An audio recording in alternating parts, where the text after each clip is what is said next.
Check 1, 2.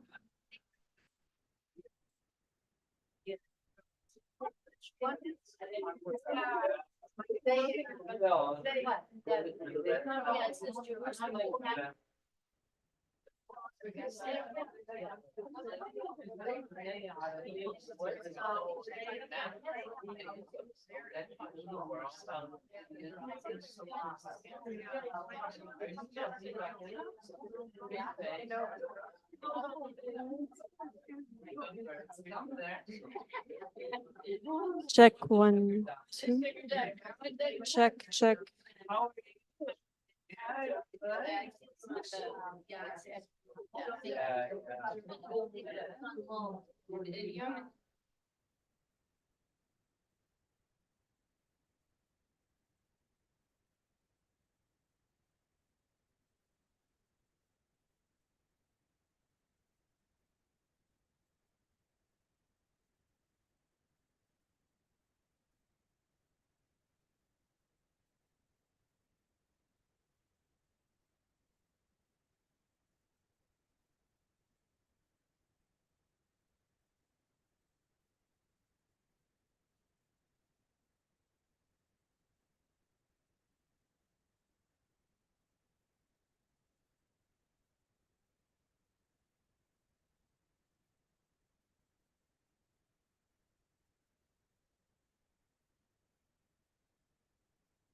Check 1, 2.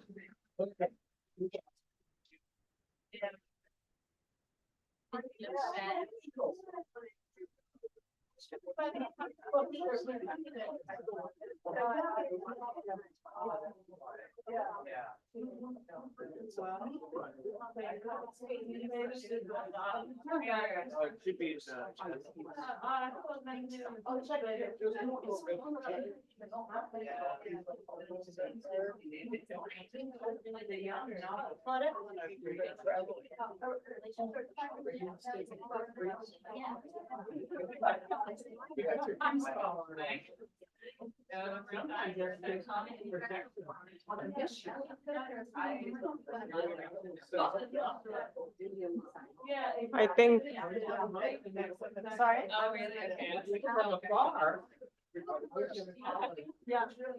No, we're live streaming online. We're going online as well.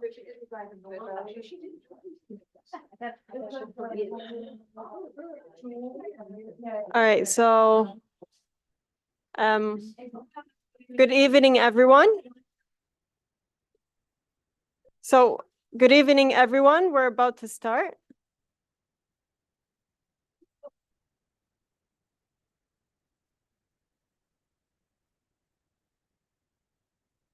All right, thank you. Hello, everyone, and welcome to the Jerusalem Fund. We are honored to have Dr. Alice Rothchild with us tonight. Dr. Rothchild is a physician, an author, filmmaker, and a longtime friend of our organization. So speaking on behalf of the Jerusalem Fund, we are delighted to have her here along with all of you as she addresses the absence of Palestine in children's literature and why this matters. We're also joined today by our very own Saeed Arikat. Saeed, a member of the Palestine Center Committee, is a Palestinian journalist, Washington bureau chief at Al-Quds Daily newspaper, and a longtime attendee of press briefings at the U.S. State Department.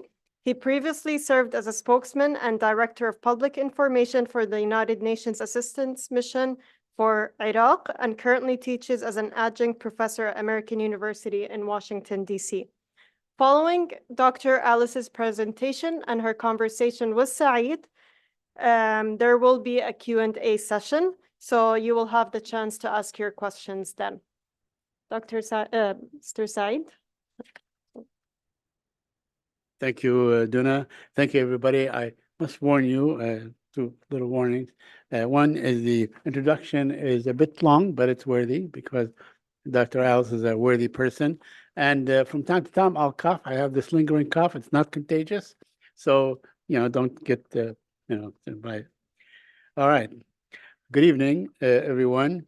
It is my distinct honor to welcome to you today's discussion on the absence of Palestinians' lived reality in children's literature. This is a topic of profound importance, especially as we strive to foster an anti-racist, anti-colonialist, anti-empathetic educational environment. Today, we are privileged to hear from Dr. Alice Rothchild, a remarkable figure whose diverse accomplishments have significantly impacted both the medical and literary fields. Dr. Rothchild is a physician, author, a filmmaker who practiced obstetrics and gynecology. During her career, she served as assistant professor of obstetrics and gynecology at Harvard Medical School. Very impressive. She has published 2 Palestine-focused novels for young people. Her young adult novel, Finding Melody, Melody Sullivan, and middle grade novel, Old Enough to Know. She writes and lectures widely, is the author of books including Broken Promises, Broken Dreams, the stories of Jewish and Palestinian trauma and resilience, and Condition Critical, Life and Death in Palestine and Israel and Palestine. She also contributed to anthologies, the most recent being Reclaiming Judaism from Zionism, the stories of personal transformation and what Jerusalem means to us. Jewish Reflections of Perspective, her forthcoming memoir, inspired and outraged the making of feminist physician, is set to be published in November. Alice Rothschild's book, Condition Critical, was published by Just World Books, which was founded in 2010 by longtime global affairs writer and researcher Helena Kubban. Yeah. They publish thought-provoking books across a variety of genres and on issues of great international concern. We have some representatives from Just World here today who will be handing out some material and selling copies of Alice's books. They also have links for you to buy other popular books they have published or to follow them on social media. Beyond her written work, Dr. Rothchild directed the documentary film Voices Across the Divide, exploring the history of Israel-Palestine through the voices and experiences of Palestinians. She received Boston Magazine's Best of Boston's Women Doctorate Award, where was named in Feminist Who Changed America, 1963-1975, and her portrait painted for Robert Shetterly's Americans Who Tell the Truth, and was named a Peace Pioneer by American Jewish Peace Archives. Dr. Rothschild is a member of Jewish Voice for Peace. Right. Okay. And for Peace Health Advisory Council, the mentor liaison for We Are Not Numbers, and on the board of the Gaza Mental Health Foundation. Today, Dr. Rothschild will address how much the U.S. children's literature either ignores, erases, or distorts Palestinian realities, leading to a significant gap in understanding for K-12 students and their parents. She will discuss the severe pushback and challenges faced by educators who attempt to teach about these narratives, and will share strategies for moving forward in our commitment to inclusive education. Additionally, she will introduce a toolkit for teachers and librarians falsely accused of anti-Semitism, and delve into her own novels that focus on Palestine. Please join me in welcoming Dr. Alice Rothchild.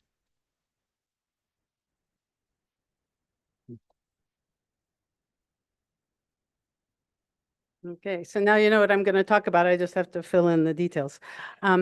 So I would like to start with a land acknowledgement, because one of the underlying themes of this conversation involves Indigenous people and settler colonialism. So we stand on the ancestral lands of the Nacotchtank and the Piscataway people. Please think about the many legacies of violence, displacement, migration, and settlement that bring us here today. So very briefly, some other things about me. As you heard, I'm a Bostonian and practiced OBGYN for almost 40 years, and was working in various political things like reproductive justice and healthcare reform. And then in the 1990s, I turned my attention to Israel-Palestine with a group of other similarly progressive, agonized Jews who knew we had to figure this out. And we were working with a group called Workers' Circle, which is a secular Jewish culture social justice organization. And that led to my co-organizing health and human rights delegations to the region annually starting in 2003. And then I went on subsequent delegations when we got too exhausted to do that one. So in the course of that, I did write 3 books on health and human rights issues, and Elena's selling one of them right there, and you know, a lot of other things and speaking engagements. And then in 2015, I was giving a talk, and this Quaker teacher said, "You should write a book about Palestine for children." And I said, "I do not write books for children." And that night, I dreamt a book for children. It was a picture book. It was somewhat inspired by Naomi Shihab Nye's City Secrets. And I woke up in the morning and wrote it down and thought, well, I guess I have to write a picture book. And then I moved to Seattle and realized I knew nothing about writing children's literature. So I joined a group called the Society for Children's Book Writers and Illustrators and the Pacific Northwest Writers Association. I got into a critique group and went to lots of talks and basically got myself a little unofficial MFA about the rules of writing for kids, of which there are many. And so the picture book turned into a middle grade novel, which is Old Enough to Know, which is about a Palestinian-American boy who's 9 and his 16-year-old sister, and the grandmother from the Ida refugee camp who lives with the family.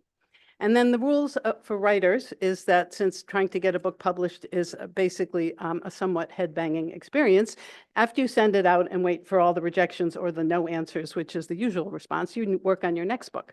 So I thought, well, I've never written a graphic novel. Let me figure out how to do that. So I figured out how to do that because there was a graphic artist living across from my apartment and wrote a graphic novel about a cat that lives in the Shuafat refugee camp. And after several false starts, that novel is being illustrated by a fabulous Palestinian graphic artist who lives in Gaza. And he has illustrated the first 44 pages. He has 44 more to go. I was in touch with him last week. He's still alive, along with his 3 kids and his pregnant wife. And I said, "How are you doing?" on WhatsApp. And he said, "I'm waiting for my date with death." So we will see what happens. And then I thought, after I started to wait for a graphic novel to get illustrated, I would try my hand at a young adult novel. And that turned into Finding Melody Sullivan, which is a stealth Palestine book. I want teenagers to pick it up and not know it's about Palestine. So Melody Sullivan doesn't immediately evoke Palestine. And it's a book about trauma, personal and political, about relationships, love, identity, all the things that teenagers agonize about. But what teenagers don't know is that much of the book ends up taking place in Hebron, which distinguishes it from every other teenage novel in the history of the universe. So part of my motivation for all of these books and for having Palestine be a character in each book is the almost total absence of or distortion of the Palestinian experience, the narrative, the history in children's literature. And also the fact that this censorship of Palestinian existence is grounded in anti-Palestinian racism. So if you think about it in pop culture, the stereotypes are terrorist, religious extremists, misogynist. If you said, "What do you think when you say the word Arab?" most Americans would not say the people who invented the algebra, the famous poet Mahmoud Darwish or Taha Muhammad Ali, or the fabulous Zatar and Sumac. That's not what comes to people's minds.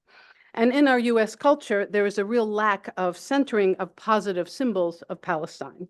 So even kids that have a vague understanding of what a keffiyeh is don't understand that the design on the keffiyeh is about fishnets and transits and olive leaves, that it has symbolic significance, or that all those little watermelons that people are wearing, that's like a symbol of the same colors as the Palestinian flag. That's not part of American culture.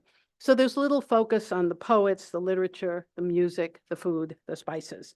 And there's little understanding of who a Palestinian is anyway. There was a conference of the American Library Association in San Diego this year, and there was a panel called Yalla Habibi, Where Are the American Voices in Children's Literature? And what the panelists talked about was that during Arab American Heritage Month, librarians and teachers put together displays and curate collections which feature authors who are not Arab American, and that the Arab world is often conflated with the Muslim world, and that Arab Americans are often confused with South Asians. In 2020, at the University of Wisconsin-Madison, there was a book center that decided to track the word Arab as a category in children's literature. So in 2020, there were a total of 17 books with an author who identified as an Arab or of Arab heritage. Only 8 had an Arab as the main character. And in 2022, Arab authors made up 0.9% of all books published.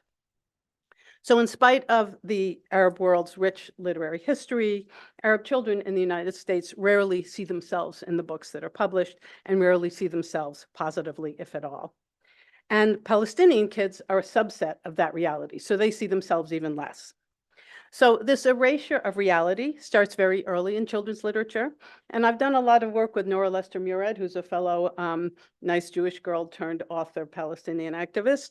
And what she has documented is that in children's literature, if you look at the books, you see cultural appropriation, you see erasure through denial of reality, of lived reality, you see erasure through just outright deception. And you see this kind of both sidesism. Everybody's equal and the same. They just need to sit down and have some hummus and go for a little hike in the desert, and everything will be fine.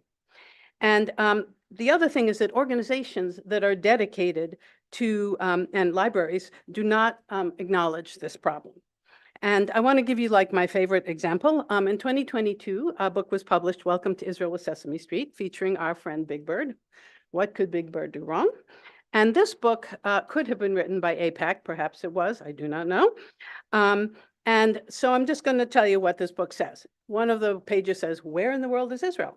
And there's a map that shows a mustard-colored Israel with Gaza, the West Bank, Golan Heights, and East Jerusalem, and it's all the same color. And there's a little teeny dotted line that if you squint, you can see that there's some separation, but there's no obvious occupied territories. There's a line that says some families live on farms and common crops are avocados and olives. And then there's a picture of an ancient olive tree that was planted by a Palestinian, 500 years ago. There's a statement that falafel is a popular food in Israel. And the picture with that is an Orthodox Jew in a market, probably East Jerusalem. And it doesn't say anything about how this is a food that was prevalent in the Arabic world. So there's a total lack of acknowledgement of Palestinian existence in that book. And it's also unlikely that an Orthodox Jew would buy falafel in an Arab market, just saying. So in less than 25 pages, Big Bird manages to accomplish cultural and culinary appropriation and totally avoid any acknowledgement of Palestinian existence. And then the book has, I would say, the gall to claim that this book gives readers new tools to, quote, become smarter, kinder friends. But how can a kid become a friend with someone who is invisible? 20% of Israelis are Palestinian. They are totally invisible in this book. Now, the erasure of Palestinian reality continues in books for older children. You will often see a photo of East Jerusalem with Al-Aqsa, that kind of picture, and then it says Israel on top. So just, having that picture and the fact that East Jerusalem is the Arab side of the city, that it was annexed in 1967, that it's an illegal annexation, all the stuff that we know, is erased by having that picture with the title Israel over it. So it's a little editorial sleight of hand that disappears Palestinian history, aspirations, and all that goes with it. And it also masks the incredibly discriminatory reality for Palestinians living in East Jerusalem. Now, there are occasional books about coexistence. Usually it's about an Israeli kid who happens to stumble upon a Palestinian kid, and then they become friends. And so either these books studiously avoid any political conflict or critical information about occupation, they're just having fun playing soccer, or the conflict is upfront, but the solution to the conflict is dialogue and mutual understanding, rather than confronting the realities of settler colonialism, Palestinian dispossession, loss, the vast imbalance in military and political power. But I would argue it doesn't have to be that way. There are more and more books being written by people from the Middle East in English and getting published, books on wearing a hijab, 9/11, books about Syria, Lebanon, Egypt. It's beginning to change. But there's almost nothing on the young adult level. I counted about 10 books in the last 15 years for young adults. So young adult is like 12 to 18, but grown-ups read young adult books too. And as I mentioned, when these kinds of books do get published, there is often tremendous pushback, or they just get ignored and disappeared. Now, some teachers who try to use books on Palestine report being accused of anti-Semitism. They are censored, they lose their jobs, they get doxxed, they have death threats. And it's very similar to the anti-CRT attacks, the attacks on Black, brown, and queer folks, topics that are considered divisive or that make basically white people feel bad. And it's part of the relentless attacks against liberated ethnic studies, the struggle for what is called parental rights. This is all part of the same politics. And this does not happen by accident. There was a paper published in the by the American Association of University Professors that identified 11 right-wing and libertarian think tanks backed by wealthy donors and all their well-connected cooperatives in the right-wing world. And 7 of the 11 members are members of the State Policy Network, a web of 167 far-right nonprofit organizations in the US and the UK. And they are responsible for manufacturing this cultural backlash against CRT, LGBTQI, DEI, and they're working both on the K through 12 and the higher education level. And the real scary thing is that 8 of these 11 think tanks sit on the advisory board of Project 2025, which is the proposals that are put together by the Heritage Foundation that Trump is going to roll out when he gets coronated. And these folks donate tens of millions of dollars to keep this going. And what they do is they produce papers, op-eds, they have public events, they have media appearances, and they make it look like this has intellectual legitimacy. And that they're, meanwhile, they're weaponizing progressive ideas as divisive, dangerous to white people and the status quo. Then that leads to gag orders, reactionary legislation, and attacks against educators. And this is all at a time when there are increasing numbers of book bans, objections to teaching critical race theory, et cetera, et cetera. And if they succeed in doing this, they will destroy the possibility for universally available public education that aspires to tolerance, support for minorities, open-mindedness, respect for science, and critical thinking on challenging and controversial topics. And hostility to Palestine is nested within this politics. But you don't need a big think tank. It also can be coming from institutions. So in the New York City public school system, there has been a systematic erasure and marginalization of Palestinian narratives.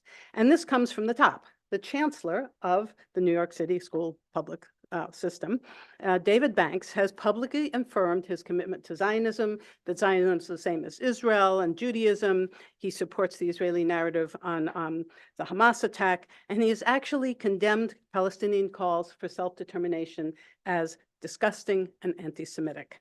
So imagine you're teaching first graders an alphabet book on Palestine in this environment. You also have to look at liberal organizations, or I would say so-called liberal organizations. So the scholar Amaya Gelman studied the Anti-Defamation League, and the Anti-Defamation League is a particularly bad actor because these kinds of groups frequently masquerade as civil rights groups, and they use the language of multiculturalism and anti-racism. They confuse the right of Jewish self-determination with the presumed right to create a Jewish state on someone else's land that is already claimed through their own right of self-determination.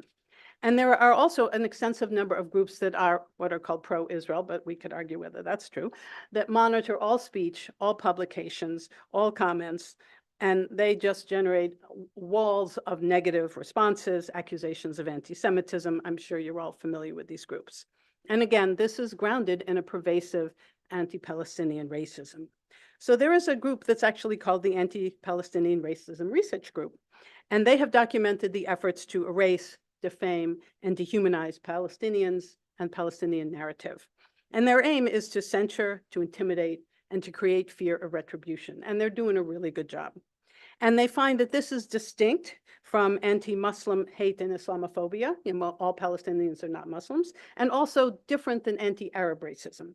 And one of their very interesting findings in a paper they recently presented is that these efforts impact both Palestinians and non-Palestinians. So anti-Palestinian racism is experienced by Palestinians, by people who are perceived to be Palestinian, but also by people who express support for Palestinians.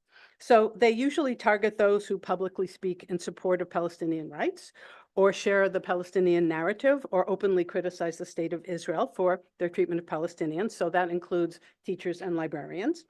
And so of their more than 1,200 respondents in this study, 3/4 of them were not Palestinians, and 65% of them had experienced anti-Palestinian racism. Almost 90% of them had witnessed others experiencing anti-Palestinian racism, either directly or online. And when you looked at the workplace, and this is really scary, 89% had witnessed others experiencing anti-Palestinian racism. 47% had experienced or witnessed anti-Palestinian racism from colleagues at work. A third had experienced or witnessed anti-Palestinian racism from someone in a supervisory role who could hire or fire them. And then they looked at 37% who had experienced or witnessed anti-Palestinian racism in school or other academic settings from teachers, faculty, or administrators, and 30% experienced this from students. So it's very pervasive in the school systems. And the usual technique is the accusation of anti-Semitism to silence and punish educators. Now, as was mentioned, Nora Lester-Murad and I, since we both had children's books published, decided to interview librarians and teachers and find out what happens when you try to teach Palestine. And we developed a toolkit to defend K-12 educators and librarians against false accusations of anti-Semitism. And this toolkit is on my website, Alice Rothchild, and on her website. It's very easy to find. And it has been very useful for teachers and educators. And so what we tried to do is to, using the data that we collected, show how K-12 teachers and librarians may realistically expect to come under attack. And basically what they're doing is that they're fulfilling their professional and ethical obligations to include Palestinians in the world as they teach children. So we suggest the ways to build support, to find who your allies are, to reduce the impacts of attacks before they arrive, and then constructive ways to respond if they do. And very often we find that students complain of feeling unsafe.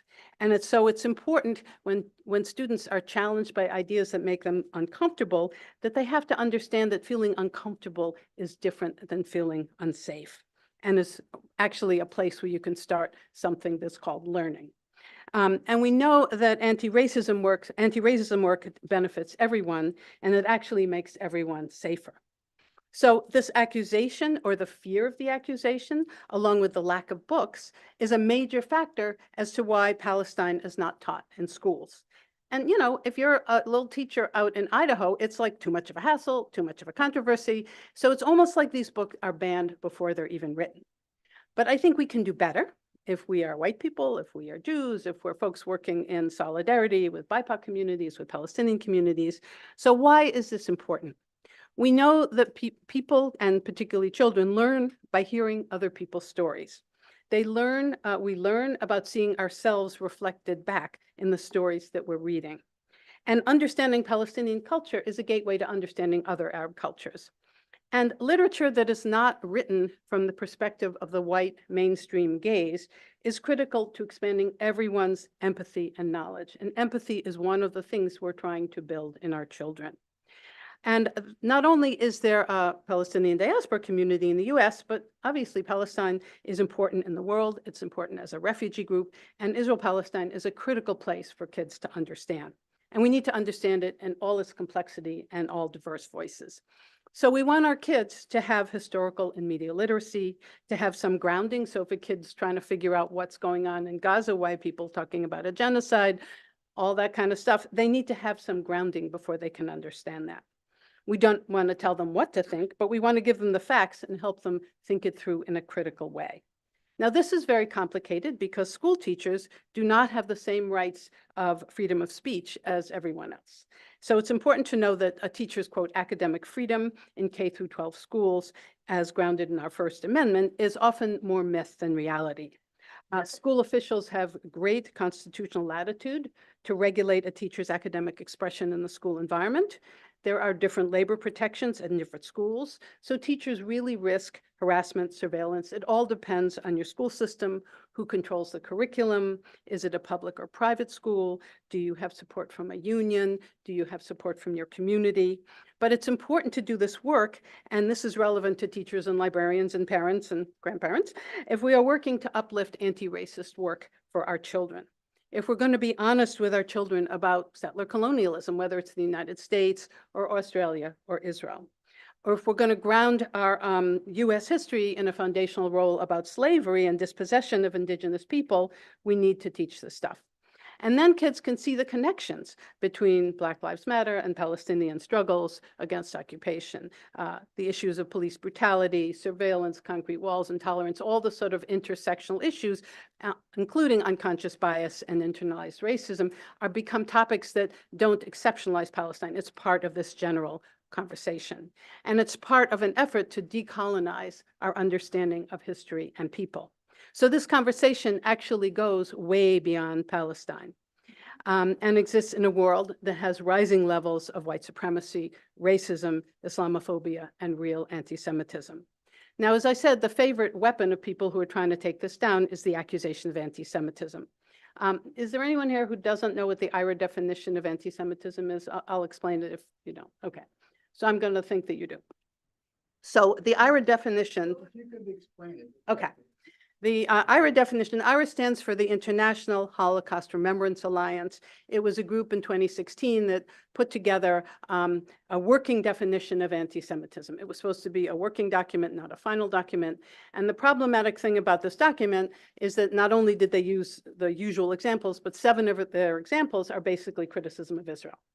So by expanding the definition of anti-Semitism to include criticism of Israel, everybody jumped on this, like the State Department in 35 states and every school and everybody you know. So this is now being used to muzzle dissent and to accuse people of anti-Semitism who criticize Israeli policy or have sympathy towards Palestinians. And so we see this impact on children's literature, on writers, on teachers, on librarians. And we see this impact on the violent responses to the largely peaceful demonstrations on college campuses in reaction to the Israeli assault on Gaza. And we see this impact on that McCarthy-esque posturing by Congress people who attack educators for their supposed rampant anti-Semitism on college campuses, which are mostly criticisms of Israel. And another big bad thing that's happened is that in May of this year, the US House of Representatives passed the Anti-Semitism Awareness Act, using the IRA definition as the definition of anti-Semitism.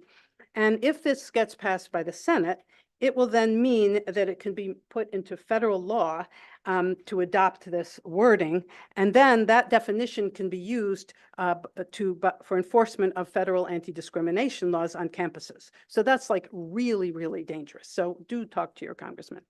And this, ironically, is happening despite the fact that anti-Palestinian racism is much, much, much, much more prevalent in our society, on campuses, against people who are Palestinian, people who are perceived to be Palestinian, Arabs, Muslims, Palestinian allies. And they report a much higher level of harassment and attacks than Jewish students. So this is highly problematic. And how do we think about this critically?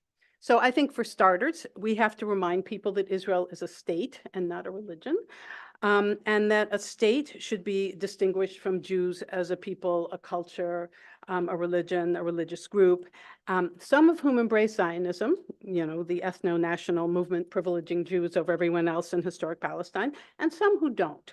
And it's important to keep that in the forefront. And that in a democratic society, citizens actually have a right to criticize the behavior of states.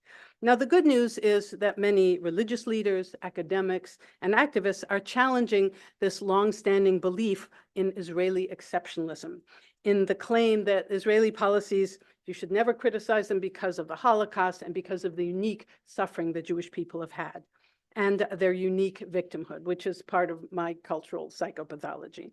So, and this has been happening much more since October 7th and the genocide in Gaza.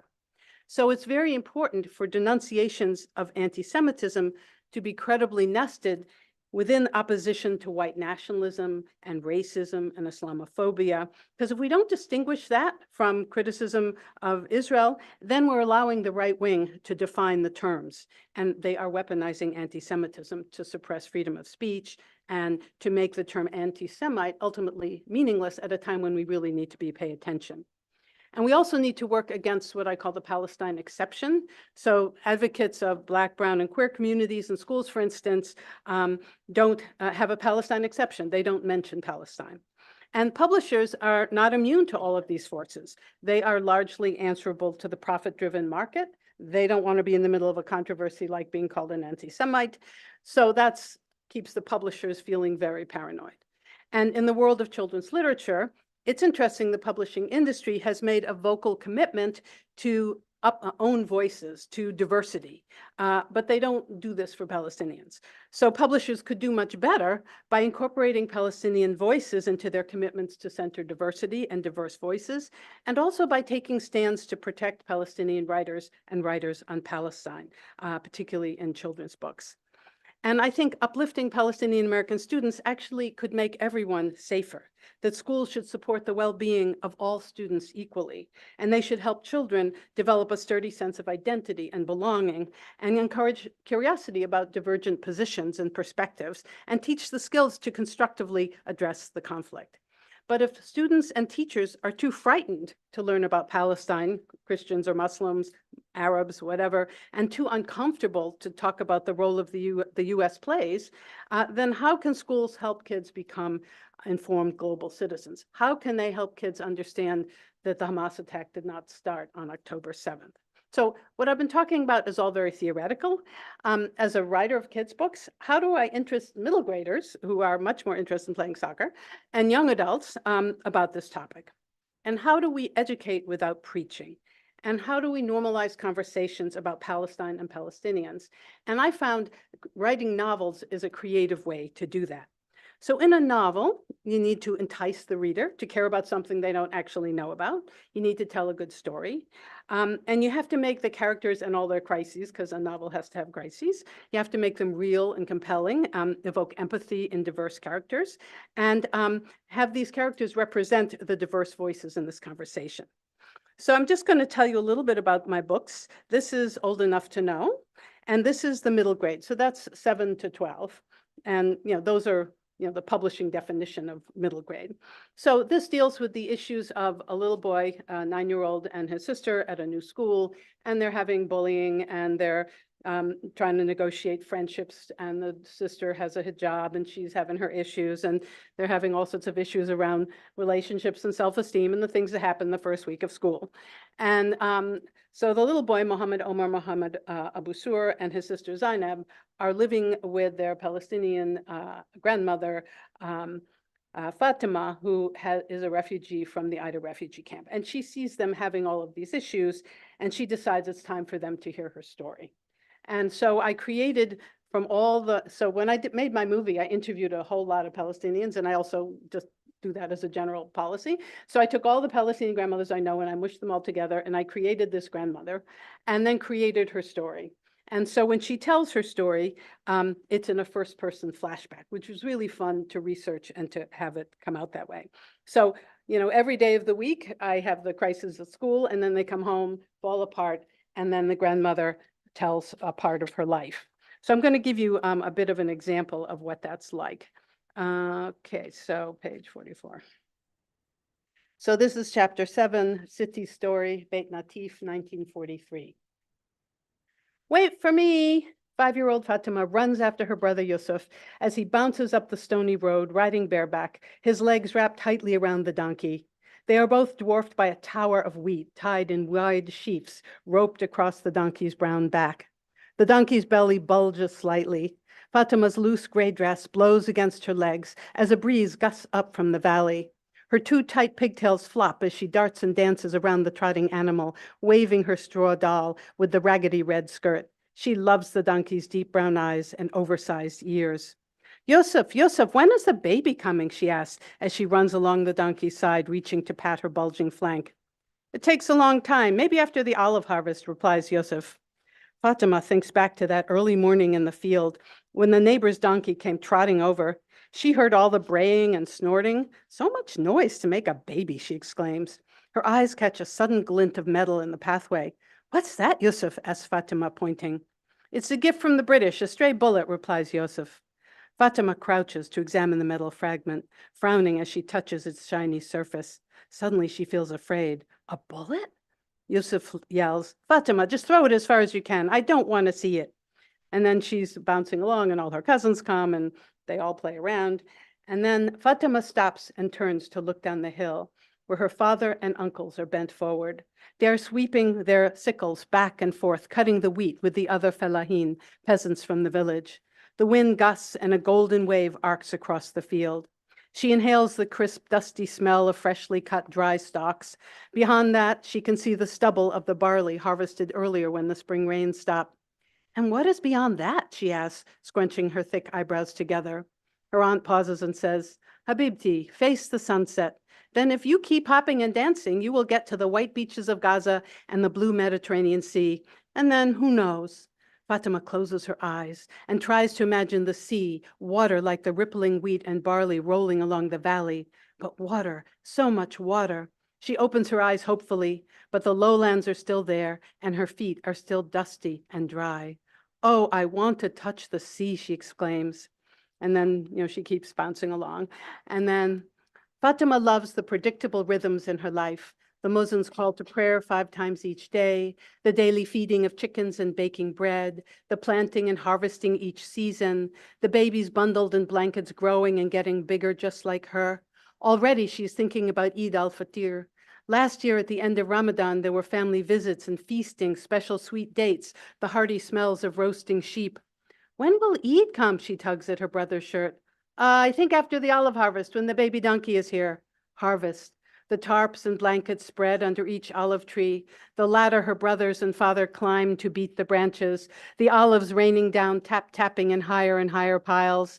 In the middle of the day, the entire family stopped and sat under the trees, eating tasty makluba. The younger children chased each other from tree to tree. So she continues exploring the area, and then she explores these columns, these Roman columns that are in her village, that are actually in her village. And then she realizes everybody has left without her. Fatima scrambles back to the road, passing terraces and rows of thickly twisted olive trees, stones tucked into the crevices in their trunks. Maybe these trees knew the Romans who built the columns she loves. Yellow daffodils nod and blossom between the chunky rock walls and terraces. The little girl can see her family house at the top of the hill, a two-story white stone building surrounded by fig and lemon trees, carom and pomegranate. To the side of the house is a sloping irrigated orange orchard of lush almond trees and grapevines. In the front wall of the house, an ancient stone is embedded near the arched doorway. A stone stairway marches up the side to the second-floor apartment where her uncle's family lives. So she runs up to the hill to the village and sees her mother. As Fatima runs toward the house, chickens and roosters scatter with their clatter of clucking and flapping. The doves coo gently in their cages, and the sweet fragrance of roses drifts in the air. The women are squatting, grinding coffee beans with a stone mortar and pestle, and making thick, bitter coffee on a small kerosene stove. They serve the coffee in a round brass pot with a long spout like the beak of an exotic bird, as chickens peck hopefully around them. Fatima can smell the bread baking in the stone taboon oven. The doughy smell mixes with the burning smoke and dried animal dung and branches used for fuel. Suddenly, everyone goes silent as the rumble of motors can be heard in the distance. The women stand up and Fatima hides in the folds of her mother's dress. There, over there. Ay, may Allah protect us. What will they do to us this time? Fatima's mother whispers. She squints her eyes and points deliberately. In the distance, at the base of the valley, they see the caravan of British jeeps and motorbikes with side carriers. They are roaring down the highway, leaving clouds raining dust and fear. Fatima starts crying, and her mother rocks her, patting her head gently. Fatima has heard the stories, how she was born during the Second Arab Revolt. She has listened quietly, hidden in the front doorway of the house, while her father smoked hookah with the other men. They squatted on flat cushions in the living room or stretched out more comfortably in their loose, baggy pants and jackets. They drank coffee and talked of the fellahin in the countryside. These peasants took up arms and explosives to protest the British control over their lands and the sale of Arab lands to Yehudi, the Jewish settlers. Fatima has seen British soldiers only once, with their crisply curled mustaches, short tan pants, round hard hats, and strange-sounding talk. They were standing in the market and looking at the village men with suspicion. Clutching her mother, she starts to shake uncontrollably. A sense of overwhelming dread washes over her like a giant wave in the field of wheat. Her mother holds her tight, kissing her head, promising over and over, "Habibti, they cannot hurt you. I will protect you. I will keep you safe. Don't worry." So that's a flavor for that book. So this book, whole different book. This is young adult, which is 12 to 18 to 85. It's called Finding Melody Sullivan. You can see it's very stealth because you would never know it's about Palestine. So this is about three characters who live in a college town in Vermont. There's 16-year-old Melody Sullivan, who's a cynical, depressed teenager. Mother is a lapsed Jewish person. Her father's a lapsed Catholic. Her mother died of breast cancer. She's just very depressed and angry. And she pours her heart into very angsty poetry, which was very fun to write.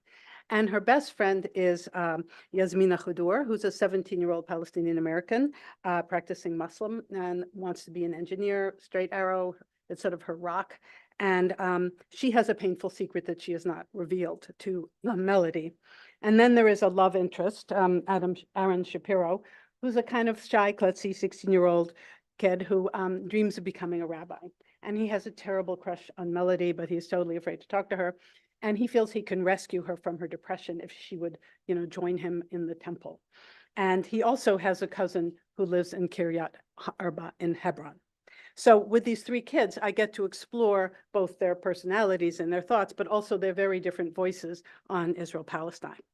So the triggering event is that Melody's emotionally distant father, Philip, is an archaeologist, and he has to go to a conference in Jerusalem, and he decides to take her on, the trip of a lifetime. And of course, the last thing in the world she wants to do is go on a trip with her father, who she just hates.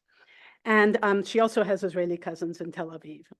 And so she's very relieved that Yasmina is going to be visited family in Hebron and has no idea that Yasmina can't just hop on a bus and come to Jerusalem. So meanwhile, Aaron is able to reveal his love for her with text messages because he's much better at texting than talking. So there's this whole romance being developed while this is all happening. Now, obviously, since this is a young adult novel, a lot of really horrible things have to happen, which they do.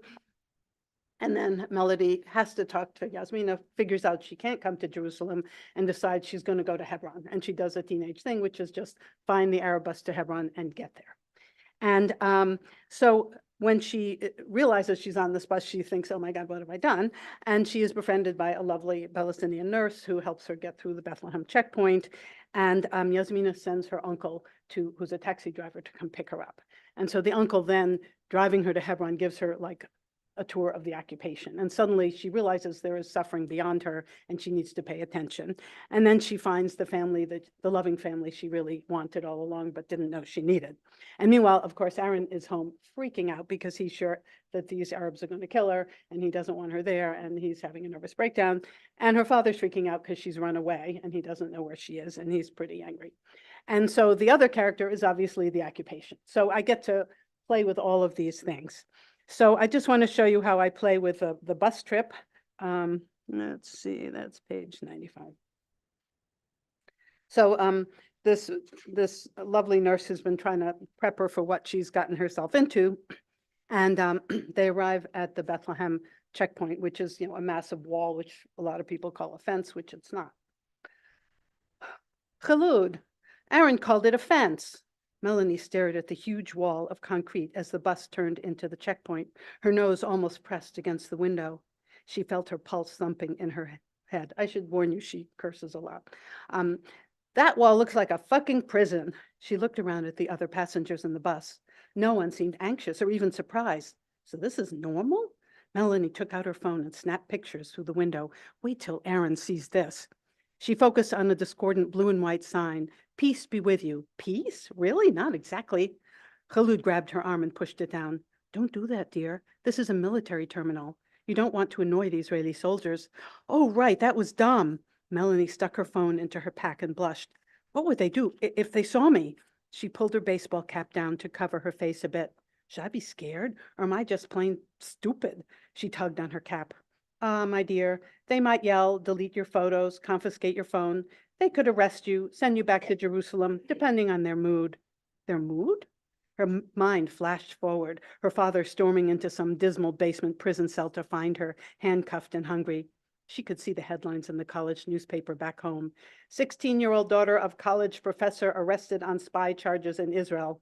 Well, that would get his attention. Dear, Bethlehem is a walled city under occupation. We live and breathe at the whim and will of the soldiers. They're mostly young boys and girls, not much older than you, but they have huge power over our lives. Every day can be a surprise. Khaloud smiled. But you're an American. You'll be okay. Come, let's go. Khaloud snatched Melody's hand and motioned her to leave the bus with the other passengers. They walked up a steep concrete-covered passageway into the checkpoint, through a gate, and began threading into lines guided by blue metal fencing. Melanie stared open-mouthed at the soldiers watching overhead, automatic rifles pointed down at the travelers below. She felt bewildered, but Khaloud gestured for her to push through a 6-foot-high, narrow steel turnstile into another queue. The light on the turnstiles turned red, green, closed, open. Melanie waited for the green and pushed. On her third attempt, she heard a welcome click and felt the smooth steel bar against her skin. A voice in Hebrew barked from a loudspeaker in a control room somewhere. Melanie looked around, trying to figure out where the voice came from. People were pressed against other travelers, all waiting. Her calves and lower back tightened up from the anxious standing still. The sweaty smell of day laborers mixed with the perfume of an elegant woman in a wide hat, standing in an expanse of multicolored hijabs. Melanie looked at the faces around her and felt a mix of tension and resignation. Unlit cigarettes hung from the lips of some of the men. A heavily armed soldier leaned up against a white wall, scanning the crowd, gripping his automatic weapon, deliberately chewing gum. Melanie looked up and noticed cameras everywhere. It is a fucking prison. So then she meets the taxi driver and goes on what she calls the tour of injustice. So first she gets, anxious about getting into this cab, but finally decides it's okay. Melanie felt like her brains were going to melt into a puddle right in the taxi, possibly splattering on the floor, possibly making a very big mess. She leaned back in her seat and stared out the window. In 1968, on the outskirts of the city, a small group of settlers established Kiryat Arba. Melody's head shot up. Wait a minute. What was that called? The settlement? Kiryat Arba. Very bad people, very violent. Oh man, that's where Aaron's cousin lives. That's his source of information. She fidgeted with her bracelet. Her mother had given her a bracelet, so when she's stressed, she fidgets with it. Then in 1979, are you listening? My friend's cousin lives in Kiryat Arba. Then you need to listen very carefully. Melody's eyes widened and she turned her whole body toward Mahmoud. Good. In 1979, a small group of settlers from Kiryat Arba entered the city of Hebron, the old city, and began establishing Israeli settlements there. Jewish settlements? Very religious, aggressive, armed Jewish settlers from Israel, many originally from the US. Hardliners, fanatics. They terrorized us, and they still do. Terrorized? You? She looked down at the scar on his arm and scanned his face. In the old quarters of the city, there were checkpoints everywhere, streets where we Palestinians are not allowed to drive or walk, even if our front door is on the street. But how do you get out of your house? We go out back doors, backyards. Some people use ladders and go roof to roof. That's nuts. That's so unfair. Almost like segregation in my country, big time. Her U.S. history class popped into her brain. Montgomery, Alabama, redlining in the north, white people attacking black people. You see this scar? Melanie nodded.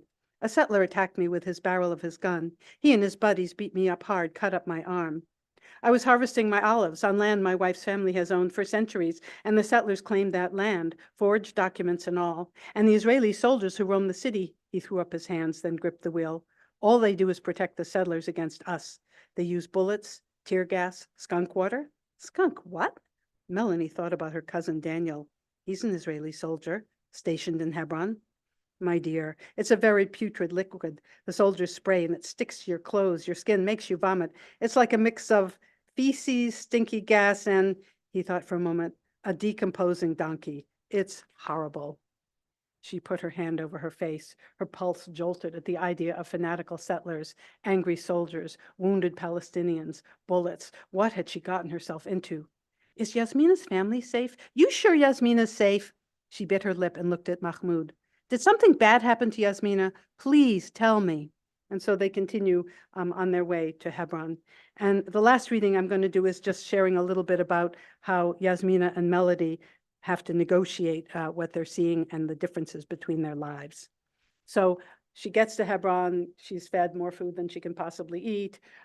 She's sharing a room with Yasmina and several other sisters and cousins. And then Yasmina and Melody have their big heart-to-heart that Melody needed to do, and they're walking back to the house. They walked slowly back to the house, Yasmina's arm around Melody. Melody's mascara was dribbled all over her cheeks, her eyes glistening and red. She stopped and blew her nose. The light from the kitchen dappled over her body. Wait, let me wipe your face. You're a mess. Yasmina tenderly dabbed her friend's skin and then kissed her on the forehead. That's better. She gave her a gentle hug. Let's go hang in my bedroom. It's too dark out here for us to see each other. Yaz sat on her bed next to the beds of her three cousins, all in a neat row like a plate of stuffed grape leaves. She patted the bed nearest to her and said, "This is yours." She unclipped her hijab, pulled off her underscarf, and tossed them on the thick My Little Mermaid bedspread. Yasmina shook her head as she let her hair loose, and it cascaded down her back, thick, shiny, a luminous black waterfall. Melanie plopped down opposite, knees just touching her friend, curly red hair escaping everywhere, like a cartoon character plugged into an electric socket. So Yaz, now it's your turn. Why didn't you tell me? Your life here? Yasmina locked eyes with Melody. Thunderbolt eyes, thought Melody. She goes from mama bear to raging tiger in a split second. Who is she? Look, Mel, this is hard. I live in two very different clashing worlds. In Vermont, I keep all this hidden. Yeah, but I'm your friend. You're like a different person when it comes to life here. I just need to live my life wherever I am. Yasmina glanced up at the red embroidery hanging on the wall, a traditional Palestinian wedding party. You know the me in Vermont, college town, green grass, friendly people. I know that. You are my little sister. Your mom was dying. I couldn't burden you. None of the other kids would understand anyway. Yes, you had this whole secret place. You never let me in. You were always Miss Cherry Pie and Miss Go-Getter marching forward. Did you ever look back? Ouch. I didn't have to look back. I just had to Skype my family, like every week, hear my uncle sobbing on the phone, my cousin struggling to get to school, my Siti unable to get her meds. Come on, I wanted to protect you. My world hurts, and it's dangerous, Mel. Duh. And part of me is like you. I grew up in the States. I got my dreams. I want to go to college, play basketball, find a good boyfriend. She smiled. A good Muslim boyfriend. I just want to fit in. Her voice cracked. I just couldn't be thinking about this life here all the time and living in that life. So predictable, so much safer, no soldiers. Melanie put her hand on Yasmina's knee. I mean, we talk with my uncle every week, but she picked up her scarf and folded it carefully. For a long time, I couldn't stop worrying about him and my dead cousin.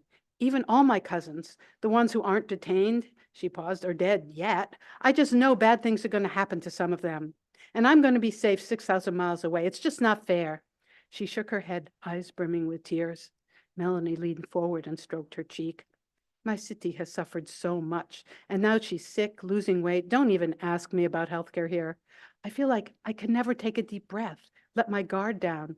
Back home, I couldn't concentrate at school just hearing about things here, so I tried to put it all in a box, shoved it under my bed. I get that, but then everything creeps out and bites your butt while you're trying to sleep. And now being here, I feel guilty that I can just get on a plane, abandon my family. It's going to be so hard to leave. Oh, yes, I'm so sorry. And all the IDs and permits and closures and Israeli soldiers invading the house, trashing the kitchen, the bedrooms. She shook her head, like spilling all the flour on the floor and pouring oil on it, breaking the kitchen chairs. Just living here, as well as resisting all this violence and hate, comes with a price, you know. She stared at Melody. My Uncle Karim, he's a journalist. He's very outspoken, I heard. The Israelis hate him. Even the Palestinian Authority keeps an eye on him. I can't even count the number of times he's been arrested, tortured, let go, arrested, never any charges. And then this big injury. Arrested? Tortured? Your uncle? See? Yasmina looked directly at Melody. How could you understand this world in Hebron when you live in nice, peaceful, pacifist Vermont? But you live there too. Melanie heard an edge to Yasmina's voice. Cows, perfect white snow, Ben & Jerry's ice cream. You're in a bubble, Mel, a very privileged bubble. What the fuck? Melanie pulled her legs up onto her bed. My mother had cancer. She died. My father's practically dead on arrival. I'm a friggin' orphan, Yaz, and America's not exactly perfect. She leaned over and grabbed a pillow, punched it. But Mel, and then this awfulness in Tel Aviv, please. You got your father in one piece. Melanie winced. You should talk to him. He's alive. No bullet wounds, no tear gas, no life-threatening injuries. You turn on the faucet, you got water. You turn on your computer, you got electricity. Yasmina's voice exploded. You go to school and no one calls you Osama bin Laden's mother. You walk outside, you don't get shot. Yasmina's face tensed. You're a red-haired white girl. Melanie squinted her eyes and looked at Yasmina. Do I know you? You mean I haven't suffered enough to understand your suffering? So I'm going to stop. So that's the kind of things that happen in a young adult novel. My final comment is that as an old white Jewish lady, it was critical for me to earn my creds. And through years of work and interviewing and studying the region and multiple friendships and interviews. And so both of these books have been vetted by a number of Palestinian friends. And I have a particular friend, Lubna Al-Zaru, who's from Hebron, who made sure I got everything right about Hebron. So that's sort of something that someone writing, quote, outside of her lane has to really, really pay a lot of attention to and be humble and respectful. So I think I'm going to end by saying that there's a tremendous need for this kind of critical education that is even more urgent with the genocide in Gaza. And that we need to remember that in Gaza, most of the schools, all of the universities, all the libraries have been turned to rubble, as well as most of the hospitals. And the hospitals are now being described as graveyards for children. So as educators, I think it's very important that we do not participate in what is being called an epistemicide, destruction of the ability to know and understand an entire culture. And it's extremely worrisome that there are now laws banning anti-racist education in for almost half of US students, and that currently in Florida, it is now a felony if a teacher is caught teaching about race gender, or sexuality. So we have much work to do. I also want to tell you that this book is also available as an audiobook. I recently got my first royalty, $10.37. So please listen to the audiobook. Uh, I also have a website, Alice Rothchild Books, that has information about books, about both books. It has resources for teachers. It has study guides. It's a place that people can go and learn more. And if you get any young person to read either of these books and write, you know, a little paragraph book review, a letter to any of the characters, a poem about either book, and send it to me, I will publish it on the website. I also have a MailChimp sign up if you want to know where I'm talking next. And I'm doing a bunch of talks while I'm in DC. I'm happy to, that's all on my website, alicerothchild.com. So I think we should open it up for a Q&A, and then you can all buy books.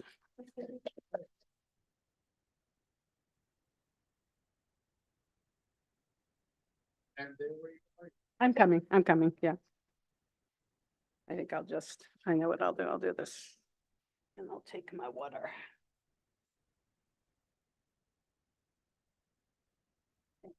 Well, you know, I for one could have probably listened to you all night. You read all the books that you want. You know. Yes, We need to hold that. absolutely. Yeah, we'll use the mics. mic. Is it Okay. working? Okay. Okay. I was saying I could listen to you all night, read. I mean, this is really because you've taken us on a great panorama, a great journey, really through Palestinian history and culture, and even memories for me, like Good. like a child. I'm an old man, but I did have childhood at one time. So, I mean, you talked about them dreaming about, let's say, the shores in Gaza and so on. Well, I'm from Abu Dis, which is next to Bethlehem. Right. And I remember as kids, we used to have fights, who were the better swimmers, the Akka boys or the Gaza boys, and we would have fist fights. We had never seen the Mediterranean and so on. But this is the kind of stuff that you made me think of. And of course, Abu Dis is where the wall goes highest at Right. 28 feet high and so on. And it continues on to Bethlehem. So, I mean, I could really relate to that. And of course, you raised the major issues that Palestinians face day in and day out. You took us through the history of the revolt, the 1936 to 39 revolt, and so on. So the image of the British soldiers and so on, we did not see them, but our parents, they've always talked about that, how they would come in the middle of the night and so on. We saw a little bit of that, a little taste of that with the Jordanian army. And of course, people now see it every day with the Israeli army. And of course, you took us to something very, very important on the definition of anti-Semitism and the IHRA definition, which is, basically U.S. policy now. Yep. I mean, it is, and I think the Biden White House fell a little bit short of adopting that 100%, and we know in Europe they have and so on. And it is really, it's a scary thing. Yeah. And all this about discomfort, we saw what happened with the demonstrations and so on, that Jewish kids, Jewish students and so on were feeling uncomfortable, and that, made them vulnerable, or, they made them feel unsafe at times and so on, whether here in George Washington and other campuses and so on. And I went to some campuses, and it really is exposes Israel for what it is, and defending Israel, the Israeli defenders for what they are. You mentioned, the Anti-Defamation League, which is really a despicable organization led by a despicable person, one of the worst people, anywhere, Jonathan Greenblatt. So, you allowed us to, to delve into these sentiments and feelings. But I have one question, and of course, we're running out. I'm going to leave allow the audience to ask you the questions and so on. But how, yeah, I mean, like today, I was reading an item in my newspaper, and today there's something called Tawjihi, and they're Tawjihi, which is the matriculation, for high school kids. They take the one exam, And it's really A high something that stakes, you work. it's very high stakes. Yeah, a high stake because, you either go to college or you don't, or whatever it is. Well, not a single Gazan student was able to participate in this year's thing. I mean, imagine, this is something that these kids, their future, they're robbed of their future. It is really, it's heartbreaking, but it's also foreboding because this is the future of the Palestinians. And Palestinians, put a great deal of emphasis on, studying and doing this and so on, and studying by the gas lamp and all that stuff. So my question to you, how do we convey the story of the Palestinian kids, the day in and day out, all the stuff that they face in a place like Gaza, where the erasure is also completely devastating. I mean, for them, they're non-existent. You don't see. I mean, on Sunday, we saw an attack that killed 12 Syrian kids. By the way, there are Syrian kids in Majd al-Shams. Okay, they're Syrian Arab kids. They're Druze. They happen to be Druze and so on, which Netanyahu used as a pretext to attack and all this. But on the same day, 30 Palestinian kids were killed. And what we saw on the news, all the news, whether it's on CNN or the other news the outlets or the newspapers, they're focused on these kids. And that is the kind of dehumanization that begins, by erasing, basically sabotaging their childhood, not conveying what they do. And how do you make a dent in conveying what they are, what is their childhood like? I mean, people are now talking about the unchilding of Gazan children. They've completely lost their childhoods. I don't have a magic answer to that. I work with a group called We Are Not Numbers. Are you familiar with them? So We Are Not Numbers started in 2014 after that war. There was a young man, Ahmed Al-Nouk, who had lost his brother, and he was just depressed and angry and just a mess. And there was an American journalist, Pam Bailey, who was in Gaza, and she wanted to help him. And so she said, write down your story. And he poured his heart out into this story about his brother. And it was such a powerful experience writing that they decided to start an organization called We Are Not Numbers. And the name is a reflection of the fact that in media, an Israeli soldier stubs his toe and you get to know his name and his 12 children and his wife and where he lives and blah, blah, blah. And then 500 Palestinians killed. I mean, it's like, so the idea is that the Palestinians are not numbers, they each have a story. And so this organization has been going for 10 years now, and it's been through various iterations. And since the genocide started, we have sort of reconstituted it so that there are two Gazans in the UK who are the management, and I am the liaison mentor, and then there's another American who is the senior editor. And what we do is that we accept essays from Gazans who they're mostly 18 to 30. And now we're also taking essays from people who are in mostly the Arab-speaking diaspora. And we make sure the essays have enough quality English to have something to work with. And then I match them with a native English-speaking writer. And so the mentor then is in direct contact with the writer and works to make this essay quality English, good storytelling, compelling, but also in the voice of the writer. And so, before the war, this current war, there used to be a whole training, and it was a much more organized thing. But now our main goal is to get these voices out. So if you go to the website, We Are Not Numbers, you can read, we've been publishing about 5 essays a week. You can read just the stories of young people and what their experiences are. And, most of it is just horrifically depressing and about death and dying. One woman just got married, and she wrote about her wedding. So, they're living their lives in the midst of this absolute horror. But it is a way to understand what's happening to young people through their voices. And We Are Not Numbers has gotten much more sort of known since the attack. And there's now stories are being picked up by other websites. Sometimes other newspapers actually contact We Are Not Numbers for information because they're on the ground. So that's one little thing that's happening that I think is very, very useful if you want to hear the voices of Palestinians living in Gaza who are young and about the destruction. Yeah. So, yeah. Okay, I think without further ado, we're gonna take some questions. Slower, okay. And we are going to give you the first question. He wants right me to there. talk slower. So, where is the microphone? Well, we're gonna give it to you. Where is the microphone? Maybe we'll just repeat the question. Please. Uh, Yeah. Slower. Slow. Okay. 1, 2. We could just repeat the question so we can keep going. Yeah. Test. Okay, but you want to ask a question? No, he wanted us to talk slower. Okay, we'll talk slower. Sorry about that. Yeah, okay. Two questions. My first question is, how can we get other people to read your books? I know that in the schools, there's a lot of control of the curriculum because the ADL goes to schools and tries to tell them what's approved. So that's my first question. My second question is, when I look at the soldiers that are blowing up houses and then they write books for their children about it and they're saying, I dedicate this to my child, I think about them and I think, well, when they were kids, somebody must have miseducated them, you know, to think that we're monsters. And is there any move within Israel to humanize the Palestinian people?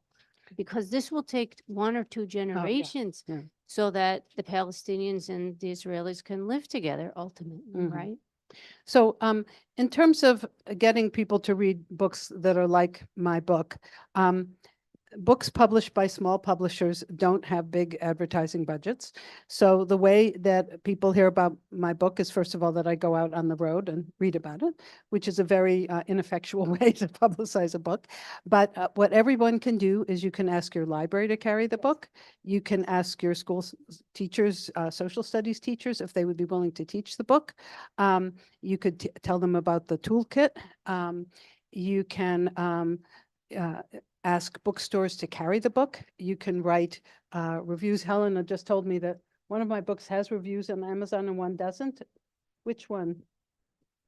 You don't remember. Anyway, don't buy the book on Amazon, but go write a review on Amazon. You know, get your local bookstore to carry it and ask your libraries to carry it. And then, you know, give it to your friends and tell them why you think it's important. And, you know, there are more and more books being published. I mean, it's still a very small number, but that will help people to understand. In terms of what's going on in Israel, my understanding is that the youth are to the right of their parents often, and that Israeli youth have been in a school system that, you know, it's a first world, science-based, blah, blah, blah school system, but it has underlying racism towards Palestinians as part of its foundation. And, you know, they don't hear about the Nakba, the whole Palestinian experience is not present in Israeli school system. And a lot of the teachers are soldiers and they come and teach classes. And then young people spend like a couple of weeks on an army base to get all chummy with the soldiers and get all excited about shooting and whatever you do on an army base, I would not know. And then there is the expectation that they're going into the army, and most do. There is a refuser movement, but it's small.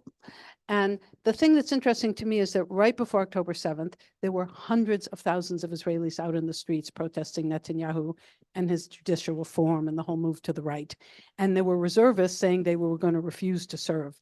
And then the Hamas attack happened and the whole country got into patriotic fervor and marched to the orders of the military. So I wouldn't, my feeling is I wouldn't put much hope in Israeli youth. That there has to be pressure from the outside and that Israel's not going to, I mean, no country gives up power voluntarily.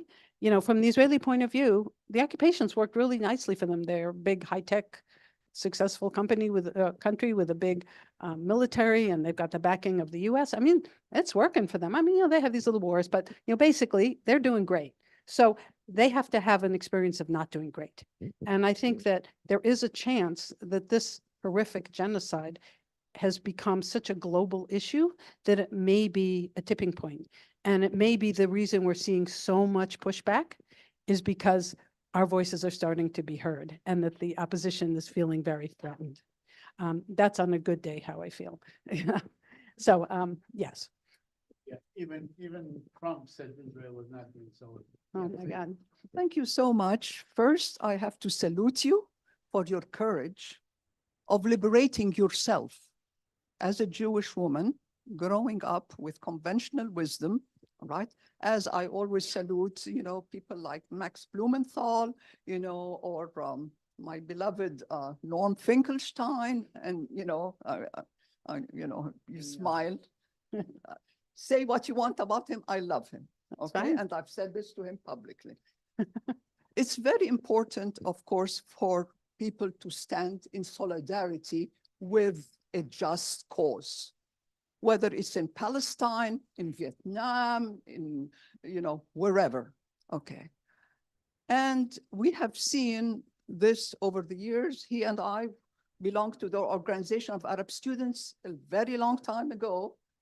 And that kind of solidarity that came to the Arab cause of the time, post-1967, had an intellectual component, which you said was very important to give the kind of intellectual coverage that is given, for example, by the Heritage Foundation for that right-wing program that they have.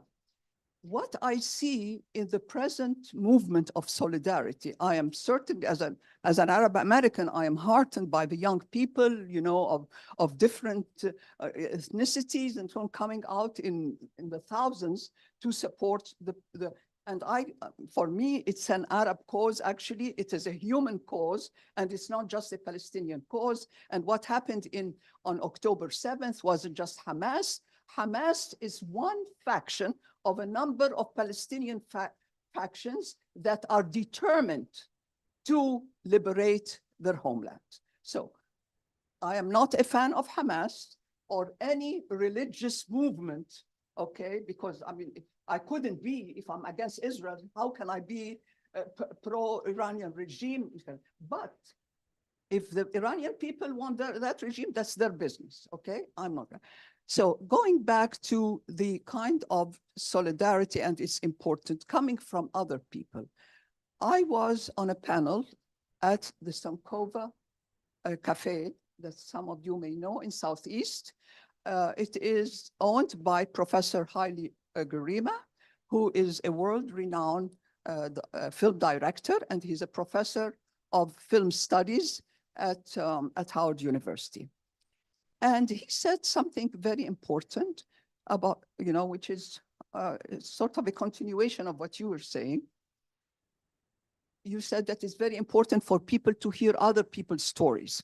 What he always counsels is say your own story. So it is as important it is and appreciated to hear people like you, bring forth these books and not only the books, but also tell people, who want to contribute to that kind of literature, how to go about it. I think, coming from the people, the people themselves, who own the cause, have to really kind of decolonize ourselves. You see, this is really the crux of the matter. We can look for solidarity, and as Arab Americans, decolonizing ourselves has also got to include a critical assessment of our own US government. What Israel is doing is not something, that the US or Biden has been talking to Netanyahu. It's not Netanyahu. We are talking about a colonial settler regime, which was created by the British, okay? In fact, as one colonialist said, we have to have our Ulster, the Irish Ulster in Palestine, which is a sea of aggressive Arab population. So the role of Israel as an outpost of imperialism is the issue. This is the crux of the matter. It's not Hamas. It's not how much we write or do not write, because you know what? Unfortunately, when people are determined to liberate themselves, others will respect them and they will see them for what they are. But as long as we are just waiting here for somebody to help us, it is no surprise. Think about it. What is happening in the torture chambers of Israel is being called Guantanamo. when the United States was getting ready to invade Iraq, it had its practices, doing whatever they call military exercises in the Negev desert with the Israelis. Okay, when my granddaughter volunteered to be part of Teach for America, what I found out from an article by Max Blumenthal that kids from Teach for America were taken to Israel. Okay, what the hell? I told her, you come home immediately.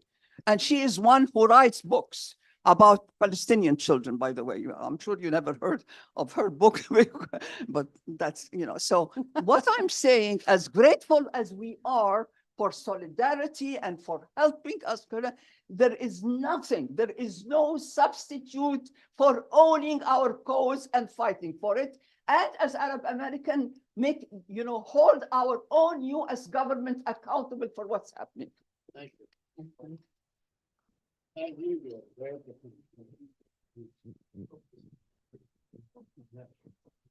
Hi. So I wanted to just say thank you very much. My husband is from Gaza. He's the one who wouldn't talk to Blinken. I don't know if you guys. Sorry. So, I'm Syrian, Syrian American. I forget that I'm not Palestinian a lot of times. We have 5 children, and they have all suffered. So it really speaks to me when you're talking about ways that we can help them, from an education perspective. My 22-year-old at UVA had to drop out of a class because his Zionist professor early in the semester, right after October, saw him walk in with a Free Palestine shirt and took it upon himself to email my son and question his morality. So there was that. My 19-year-old daughter is at VCU. She's sort of the face of the Palestinian movement there and got the shit beat out of her by the riot police not that long ago. My 16-year-old had a history teacher who, when they talked about various genocides, would talk about Rwanda and would talk about Bosnia, and gave my daughter very hard looks of essentially, don't you dare say anything when she tried to talk about Palestine. My 13-year-old tried to start a club at her middle school to write postcards to orphaned Gazan children and was denied, telling her it was too controversial. And my now 10-year-old son was with me at Kibbutz Blinken, and we were chanting, "Let Gaza live." And he tugged on my coat and he said, Mama, do you think Biden or Blinken are ever going to let Gaza live? And I said, Yalla Habib, I don't know. And then he said, well, if they don't and Gaza dies, does that mean I'm not Palestinian anymore? He's 9. I don't know. Yeah. So my question though, so that's my background, and it's a really small world. Helena, you've been to our house because Layla Al-Haddad is my sister. Oh, my goodness. And we're suing Biden, Blinken, and Austin. In any case, and you might know, do you know Karame in Boston, Harvard system? Yes. So I'm in Doctors Against Genocide. Okay. So she arranged a talk for me at Harvard. It was scheduled at the Brigham, and then it was canceled at the last minute. Yeah. Then it was scheduled at the School of Public Health, and it was canceled. So Yeah. I've been canceled twice for the talks that Kara made. Yeah. And so I have also gotten quite a few, all of a sudden, negative reviews on my Google reviews as a physician from patients who've never been to see me. They don't exist. So that's what's happening to me. So a little bit to my husband, but not as much. In any case, so specifically about though, how you go about, bringing the tool, like I'm so excited to hear about these toolkits that are specifically around this question, because, during Ramadan, I have provided Ramadan books, but they're not necessarily Palestinian voices, Arab voices. They are, you know, Pakistani voices, Right. Muslim voices, and that is well received. Okay. But specifically with, you know, Palestinian identity, like, do you bring the books and say, oh, and here's the toolkit because you're going to get into deep, you know what, you Mhm. know, or like, how do you, should I like broach them first and say, this is I understand this is controversial, but I feel this is important. Here's a toolkit and, oh, here are the books. You can have them.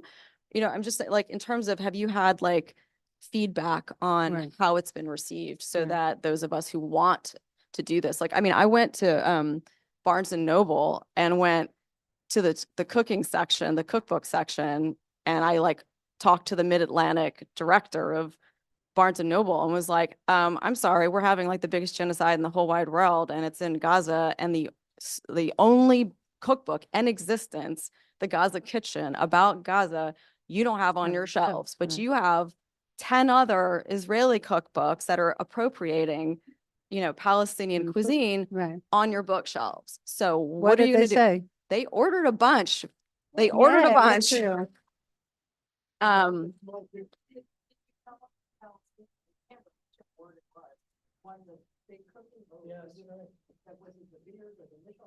oh yeah, his in DC this year. Yeah, this was Wow. before that happened.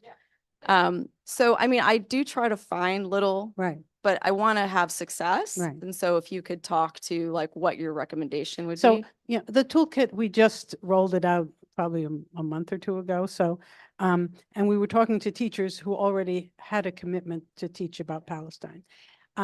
If you have a teacher that you want to approach, I think it's important to talk with them first and see if they're open to doing this and put it in the context of teaching about refugee groups and having an anti-colonial attitude towards, yeah, I mean, you know, the framing.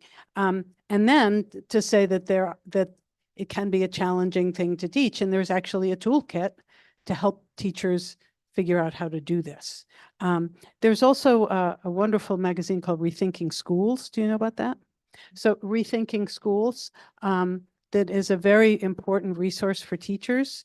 And on Nora Lester Murad's website and on my website, there are articles that have lists of websites that provide books on Palestine or social justice books. I mean, there's a lot of stuff out there, and I don't honestly know how much a teacher accesses. And I think it would probably depend on the teacher and her school system or his school system, like how much leeway they get. Yeah, I mean, there's one teacher that I think would be open to it. Then I you don't want take her her to out- lose her job over Right, it, right. you No, know, no, so, absolutely. yeah. But you take her out for a cup of tea and you have a conversation, you know, and, you know, I think that if she's in touch with Rethinking Schools, if she looks at the toolkit, you know, she can be in touch with us. I mean, I'm not a teacher, so I don't have that, you know, on the ground We're in experience. Fairfax County. I actually have, you know, you just raised an issue that ought to be addressed, which is one of the things they keep saying and they keep repeating is that uh, is that textbooks, Palestinian textbooks, and so on and so on. What do Israeli textbooks say about the Palestinians? Because, you know, the reason I raised this, there was a congressman from District 16 in New York, Elliot Engel, and I debated him, of course, on television a number of times. He lost to Jamal Bowman, who lost to an APAC guy. Anyway, but this is a constant issue, Mhm. you know, part of their propaganda. But is there anything that you can refer to, a reference on Israeli? Right. Yeah. I mean, Thank I know that I mean, I know that I've read papers on the sort of understand the racism that's inherent in Israeli textbooks. And it's definitely in the school system, and Palestinians are definitely somewhere between invisible and the enemy.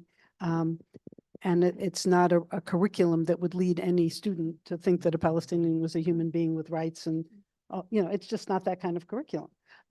I wish I could, you know, pluck out of my brain the articles, but I'm sure that they're Googleable because I know that there's a lot that's been written on this. Do you know? Yeah. Sarah, come on. Mike, oh, yeah. Here, come over. It's also a wonderful book that Yes. Right, Right. Right. The real strong critique of the wayward son. It's his sister. Sister Nuri, the one that lost Madar. Um, We'll Right. come back to you. yeah, it just, oh. I just want, it's just a simple thing. I make it quick, but this is a local, and now deceased Palestinian author, Fawzi El-Asmar. One of his books is the image of Palestinian children in Israeli literature. Ah. It's a very important book. It's not given enough, credit, but it's Right. from someone who grew up in Lydda. Okay. And so, who can understand what he had to be reading Right, at the same time that he's growing up. right. And where his mother was in prison for being a poet that they didn't like. So, so Fawzi El-Asmar, just try to think in terms of his book. Last question. Thank you so much, Ms. Rothchild. Not only was this such a informative lecture and it evokes so many memories from my children's upbringing, but it was also very creative to hear your readings. One of the things that when you were talking popped into my mind when one of our children, I can't remember, we have 5 children, when they came home from school with Encyclopedia Brown with Dirty Arab, and then they went to the principal and so forth. But one thing that makes me very happy, because we have 2 generations of children, is that their friends who were Zionists in class, and they would get into many fights with, BBC came and so forth, started coming to the demonstration. So this My next goodness, yeah. generation, that's very exciting. But at the same time, I have a 16-year-old and they are suing Jackson Reed for not letting them have right to speech. And Mary Beth, I can't remember Mary Beth's last name, who won, pardon? Tinker, she and her brother were the ones that won the Supreme Court to have the right for people to speak during the Vietnam War. But thank you so much. I did get copies of the books for my 16-year-old. It's a great birthday gift too, I think, for friends of my 16-year-old, because they're all saying, why are you posting all this stuff? And, the kids have lost friends and so much has happened, as I'm sure a lot of other parents have gone through, but thank you so much. Oh, and I appreciate Ms. Doctora Sugar's, Sukkar's question. I wish we could have this lecture and just like give it to the school board. Or I know that in the past, the Jerusalem Fund has had recordings online of lectures, but just to give them this, I know some people will not want to even watch it, but there are people who just, they have the courage. And actually one of the teachers of the Arab Club, he got demoted and then they retracted it after the lawsuit. They really pay the price, as I'm sure you know, but thank you so much. Look forward to reading your books. Okay, thank you. So this is one more question. We have, okay, please, yeah, good. Oh, I'm sorry. I know you have one more question, but I have to go funded for, my name is Palestine. My daughter wrote 2 books, yeah, and hi, for young children. Great. That's all your comments. She's done. Yeah, I'll try to be quick. Well, first, thank you so much for being here. Yeah, okay. Is this good? Okay, so my question is more about the future, and it has to do with specifically youth, but more graduate, and especially in the US, Jewish Americans. So what we've seen in universities, especially the politicization of Hillel, and the birthright trip and all of those types of programs, not just the birthright, but the birthright is the most funded, as well as, Israeli Jews that are in Israel that also have ties to American Jews. and have these, connections those messages, as you said in your book, there's always someone, oh yeah, my cousin is a soldier here or there. And these young youth stories that get passed around, and we do see a right-wing shift generally. Like there is, of course, that. That's why I am pessimistic in the short term, but in the long term, I do think that there will be liberation, but it will not be peaceful. That's I think is a fact in my opinion. But I want to know your opinion. How do you think in the future, the near future or long future, things will move with the current right-wing shift in Israel as well with American young Jews in Mhm. college? So that's a very big question, and I don't know what's going to happen in the future. When I think about what makes me hopeful, which is kind of the other side of that question, the thing I find really stunning about what's happening now is that the war in Gaza and the genocide in Gaza is a global conversation. So whether you like Hamas or not, they have succeeded in getting Gaza on everybody's mind all over the world. And that's an immense victory. I also feel that when I look at the politics and the, do you love Israel, do you not love Israel syndrome in the Jewish community, that, the older generations, like my generations, are much more, have a sort of a post-Holocaust trauma kind of syndrome, and their children and their grandchildren don't. And I think that that's very hopeful.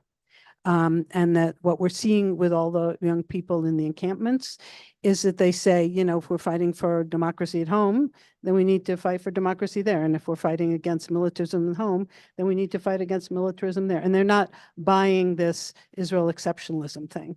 And I think they have a much better understanding of colonialism and settler colonialism and the connections between the military-industrial complexes that feed each other. And I mean, there's a lot of money being made off this war.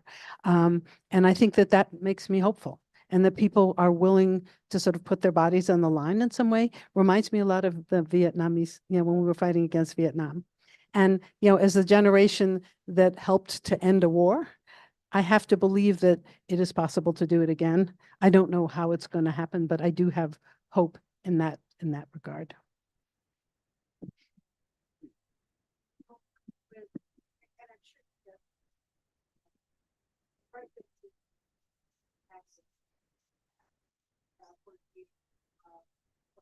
For everything. Right. I could be a self-hating Jew, right?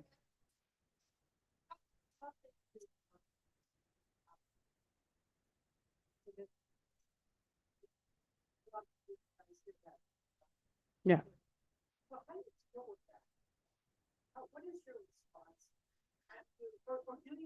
Okay. So the question is, how do I respond to right-wing Jew attacks from Jews? Okay. So when I started doing this work about 25 years ago, they made me very anxious because I always felt like I don't know enough to like fight back and, blah, blah, blah. At this point, I don't respond.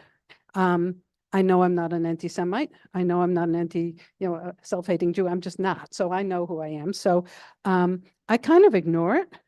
And when I'm doing, I mean, the issue is like when, Facebook is filled with all sorts of horrendous things, I feel like, is that all you have time to do? It's like, but what happens is in a public event, if someone gets very ornery, that really, I have to use, first of all, I stay incredibly calm. You will never, ever see me raise my voice, yell at anyone. I'm modeling how I think people should behave. And so it's like I did a book reading in Boston. I was doing this, the book reading about the little boy. And it was so interesting. There was a little boy, about 10 years old, who was clearly placed in the audience. And he interrupted me. And he started arguing about, that the Jews are the indigenous people. I mean, he didn't use the word indigenous because he was 10, but they got there first. And, blah. And finally, I was like, excuse me, I'm doing a book reading, and you can ask me questions in the Q&A, but you cannot interrupt me. And I used my little teacher voice, and he got like, because he was a 10-year-old boy, and then he left. So he was clearly planted there to throw me off. And then there was a woman who had, I couldn't tell whether it was an Israeli or Russian accent, or maybe she was a Russian who was in Israel, but she had one of those kind of accents. And she was like going on a tirade. And the thing that's really interesting about that is when someone is really being crazy, it makes everybody else uncomfortable. So what my policy is, I let someone talk just long enough to annoy everybody in the audience. And then people are like, will you shut up, sit down? You know, I don't have to say anything because she's carrying on. And then finally I say, excuse me, you have to stop talking now. And then, you know, the book people scurried her out. So, you know, I try to keep it very level. And then I often will say, okay, let's use this as a teaching moment. Why do you think this woman was so upset? What triggered her? What problems are there in the Jewish community that people cannot tolerate hearing this? And then I'll talk about how, you know, Jews feel like we're the good people. I mean, you know, we've been the good people for thousands of years. What is this that suddenly we're the bad people? How could this be? And if Jewish people have made this horrendous mistake, then we have to own it, and we have to make reparations, and we have to fix it. And nobody wants to admit that. So we talk about the trigger. So I'll sometimes use it as a teaching moment. And sometimes when I'm just tired, I just keep going because it's so tiresome, you know, but it can be used to help everybody else in the audience figure it out.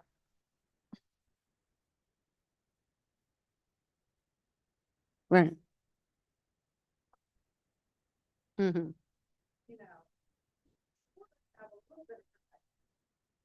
And I'm not employed. I am retired, so no one can fire me.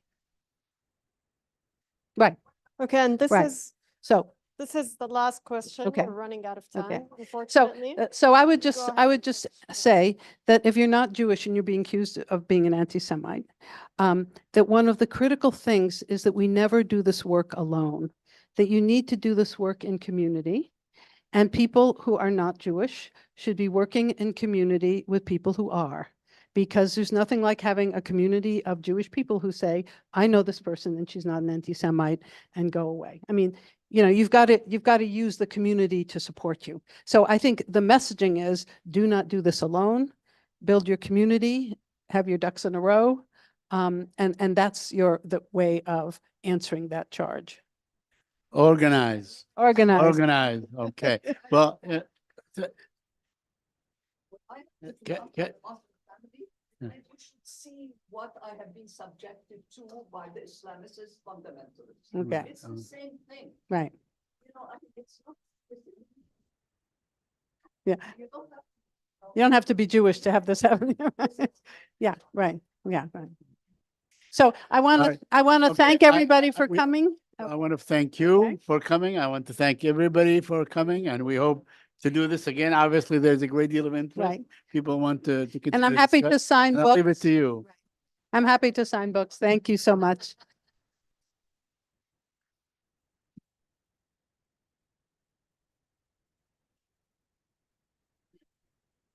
My grandson.